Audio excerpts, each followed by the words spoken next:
Hello बच्चों, let's read this question. The equation x minus two upon X minus one is equal to one minus two upon X minus one has. तो हमें इस equation के बारे में बताना है चारों ऑप्शंस में से कौन सा ऑप्शन सही होगा। तो स्टार्ट कर लेते हैं। देखो की कॉन्सेप्ट से। तो देखो की कॉन्सेप्ट क्या हो जाएगा। आफ्टर ऑब्टेनिंग सॉल्यूशन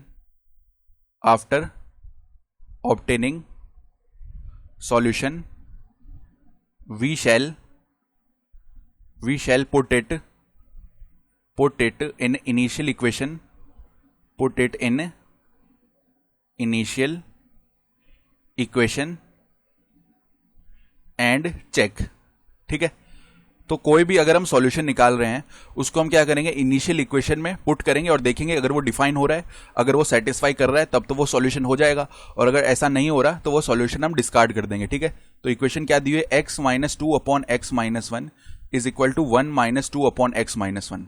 अब देखो जब x is equal to one होगा ना, उस केस में तो ये डिफाइन ही नहीं होगा क्योंकि अपॉन में जीरो हो जाएगा। ठीक है, अपॉन में जीरो हम ला ही नहीं सकते क्योंकि वहां से डिफाइन ही नहीं हो पाएगा ये।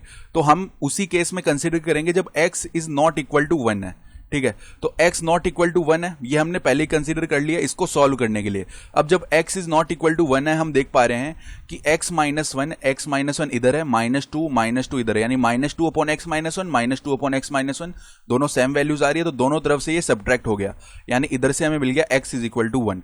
लेकिन हम ऑलरेडी बोल चुके हैं x जो है वो नॉट इक्वल टू वन है, यानी ये जो सॉल्यूशन है ना ये रॉन्ग सॉल्यूशन है। हम जब ये इनिशियल इक्वेशन में रखेंगे ना तो इक्वेशन डिफाइन ही नहीं होगी क्योंकि डिनोमिनेटर में वन माइनस वन यानी जीरो बन जाएगा। या फिर हम ऐसे भी बोल सकते हैं, जब हमने इसको सब्ट्रैक्ट किया ना दोनों साइड से, तो हमने ऑलरेडी ये कंसीडर कर लिया कि x जो है ना वो वन के इक्वल नहीं है, तभी ये सॉल्व हो पाया। ठीक है, तो सॉल्व होने के बाद भी हमें ये रिजल्ट मिल गया कि x is equal to one है, तो ये तो क्या है, गलत रिजल्ट है, यानी कि ये इक्वेशन के लिए कोई भी सॉल्यूशन नहीं होगा।